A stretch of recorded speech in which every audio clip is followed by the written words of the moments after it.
এই তোমার কাবিনের টাকা আর ডিভোর্স লেটার পাঠাই দেবো। ভালো থাইকো, ভালো মানুষ হয়ে থাইকো।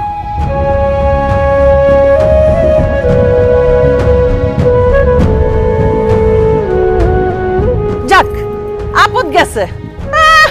ও আমার মাইয়ারে বলে ডিভোর্স দিব। এই তুই কি আমার মাইয়ারে ডিভোর্স দিবি রে? আমার মাইয়াই তোরে ডিভোর্স দিব। ওমা, তুই চিন্তা করিস না, তোরে আবার আমরা বিয়া দিব, তবে এইবার টেলিফোনে না। কেন অনুষ্ঠান কইরা? চলো তো চলো।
তুই নাকি বাড়ির কারোর সাথে কথা কস না, সারাক্ষণ চুপচাপ বসে থাকিস, মন খারাপ করে বসে থাকিস, খাওয়া দাওয়া করিস না, কি হয়েছে তোর?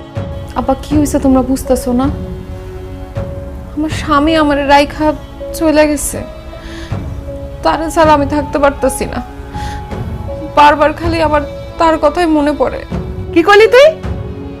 যেই পোলা তোর স্বাধীনতা কায়দা নিচ্ছে, তোর মানসিক ভাবে অত্যাচার করছে, আমাদের বাড়িতে এসে আমাদের কত জ্বালা যন্ত্রণা দিচ্ছে, এইটা করা যাবে না, ওইটা করা যাবে না, এই বিরক্তিকর পোলার জন্য তোর মন খারাপ হয় কেন? হ্যাঁ, কারণ মা, সে আমার স্বামী, সে আমার মানসিক ভাবে কোনো অত্যাচার করে নাই।